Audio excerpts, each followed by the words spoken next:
So he goes out into the deep, dark night sky, and he looks up at the heavens, and he cups his hands in, he cups his ears in his hands, and he listens for the birds. My good friends, Liz and Matt, made a film about Eric Masterson. He's been fascinated with birds since he was just a little bitty boy. He grew up in Dublin, in a really gritty part of town, and every single May, he would hear these common swifts, these birds outside of his window. And he knew that those birds started their journey in Africa. That's where they hibernated, in the savannas of Africa. And yet there they were right outside his window. And in his childhood imagination, he would go with these birds. He would travel with them. He used his little inflatable globe and his field guide, and he went on this journey with them. And then when he immigrated to the United States with his wife, they went to Southwest New Hampshire, he had to learn this whole new cast of characters, all these other birds, and they were just as amazing. And one time he was off the shore, off the Gulf of Maine, like 80 miles out into the water, and he saw this flock of golden plovers going across the sky, like 70 birds. And he knew those birds too. He knew that their journey had originated in the Arctic where they had laid their eggs and hatched their young, and now they were on their way back to South America, flying over the Atlantic. An entire journey, a continuous journey. They would fly 3,500 miles without touching down. Part of a journey, an annual journey, every single year, 20,000 miles that they take to lay their young in the tundra of the Arctic. And he said, you know, some people would just look up and think, flock of birds, and they would miss the mystery and the wonder, the resurrection that is absolutely knit into every single atom of God's creation. And so my friends Liz and Matt made a film about it so that more people could see the wonder of this. They used to preach in churches. Liz worked with me for a year when she was a student at the University of Chicago at the Divinity School. And then she started her own church, and Matt was the preaching professor at Harvard, and then he was a seminary president. And then one day they decided to pack it all up and to move to New Hampshire to make films about resurrection. Now that's not what they say on their website, but every single film they make, almost, whether it's about hummingbirds and the miracle of their migration, or whether it's about the March on Washington, every film is about God's power to bring life and hope and peace. They don't make very many films about death or crucifixion. I can think of one film they made about lynching. They used that Billie Holiday song, Strange Fruit, talk about the bodies in the tree, but who really needs help imaging death and crucifixion, right? I mean, the young man goes out for a run, beautiful, glorious run, and he's chased and hunted and pursued and killed. Or the bodies in the streets with their hands tied behind their back. Who needs help really imagining that? I mean, death, it's just, right? I mean, it's the job that you loved, it's taken from you. It's the painful breakup. It's the best friend who moves away. I mean, if there's anything I've learned as a pastor, it's that death, it doesn't stand at the end of life, it runs all through life. So does resurrection. It's not just at the end of life, it's all through life. It's everywhere. And it's harder to see because it's everywhere and it's somehow indescribable. Like death is this photograph and resurrection, it really is this Van Gogh painting. And it's so hard to make, I think because in part we haven't been trained to name it, we haven't been told to trust ourselves. And if we struggle to name it, well, we're in good company, right? Because just look at the gospel writers. There really isn't just one image of resurrection. There's at least a dozen, and they all disagree with one another. I mean, one writer's got one woman, and somebody else has got three, and somebody else has got more women. Somebody's got a gardener, and somebody doesn't. Somebody's got a dazzling figure, somebody else has two. Somebody's got an earthquake, nobody else does. It seems like a big detail, right? Some people have Jesus, some people don't. Luke's gospel, Jesus doesn't even show up on Easter morning, right? It's later in the day when the friends are walking, and all of a sudden, in their conversation, presence of Christ. Or they're breaking bread, and Jesus is known in that bread. Or later, he eats a piece of fish with them, right? It's everywhere.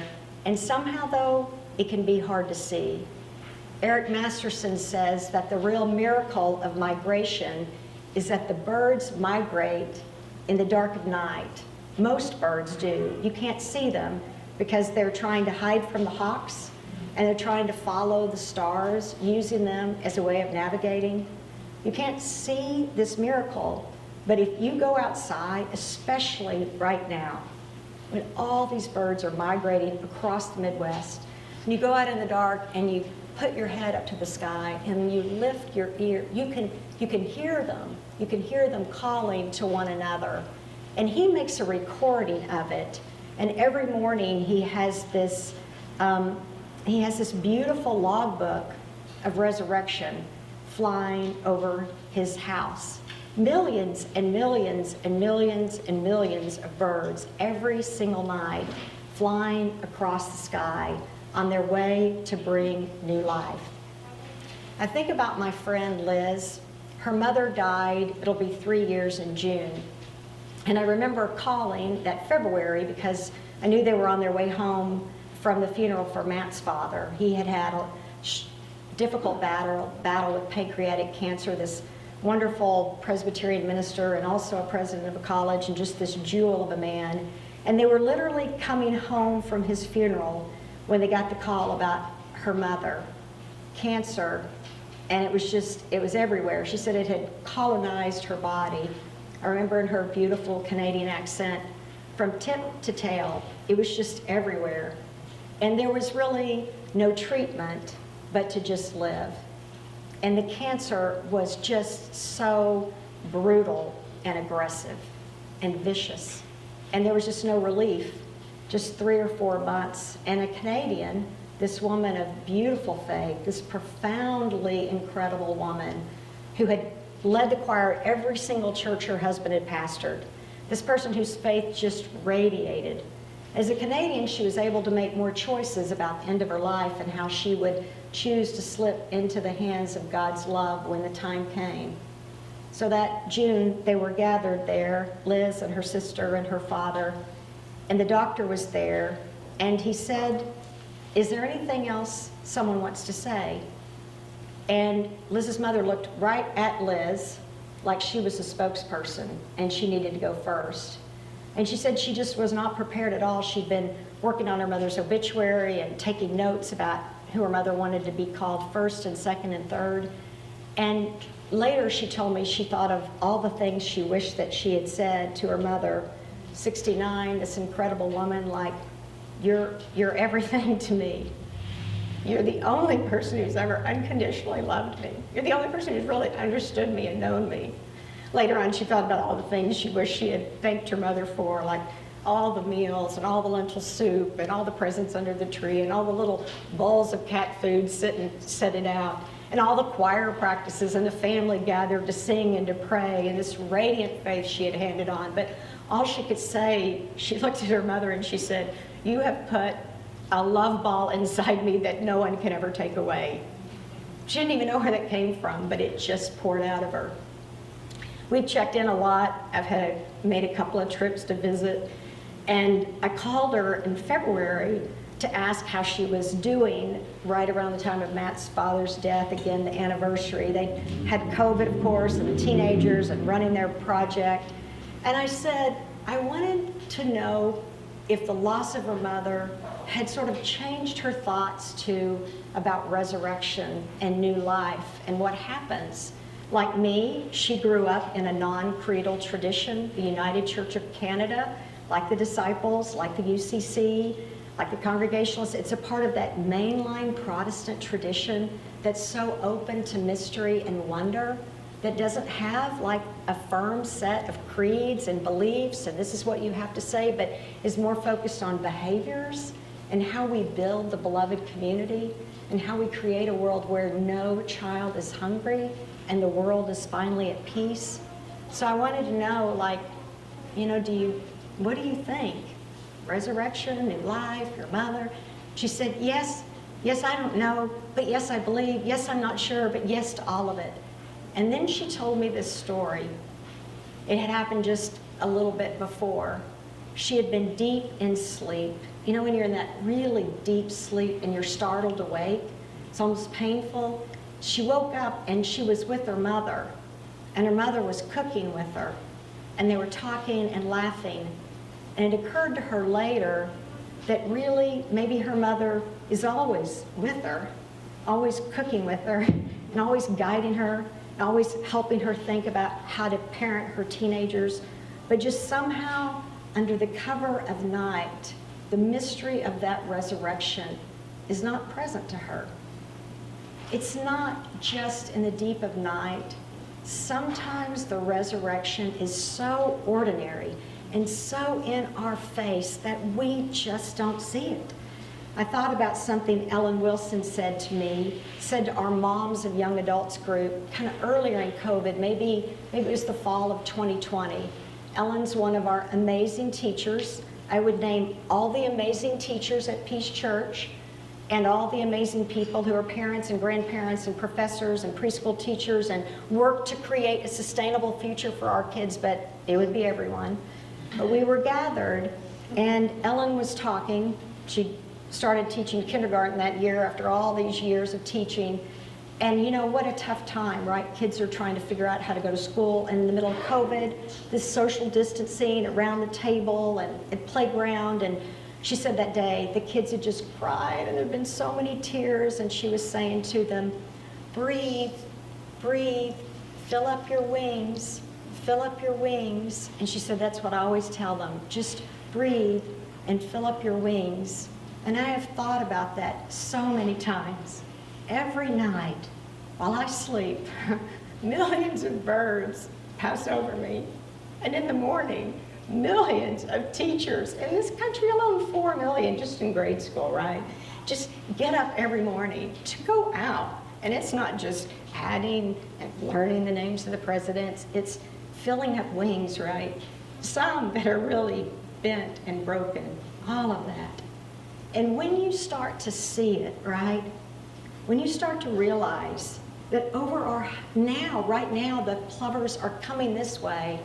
In the spring, they come over the Midwest. They love the sod farms and the native grass on their way to the Arctic. When you know that, I mean, it changes you, right? It changes what you plant in your yard and what you put on the yard, right? And when you realize that your words, they're eternal, that every kind thing, every gentle word from mother to child just goes on forever, then all the work that relationships take to repair and to mend, I mean, it just changes you, right? And it changes everything because you become a different person. I thought of Ellen on Monday. I was running on the playground at Operation Breakthrough. I thought about volunteering for 34 years before I got the application in after hearing Ellen talk about filling up the wings. And we were running, me and the 5-year-olds, and I thought, it's not just their wings, right, that are being filled up. We come here, and there's no doubting the death. Does anybody need to see the body cam of the young man shot, dead, over a license plate that didn't match the car? And yet, have you seen the film of all the high school students in this city from all over coming together to demand local control of our police force? And have you seen the clergy on both sides of the state line saying there has to be an end to the racism in our own police force? And have you seen this gathering here, right? Thousands of years afterwards, all of us here, not because of some event from a long time ago, but because we're saying yes to an orientation, to a way of living, to living every night, our hands lifted to the sky, raising our voices on our votes, saying yes to our beliefs, but even more to our behaviors, to build and bring God's beloved community. Thank the Lord. Christ is risen. Christ is risen indeed. Amen.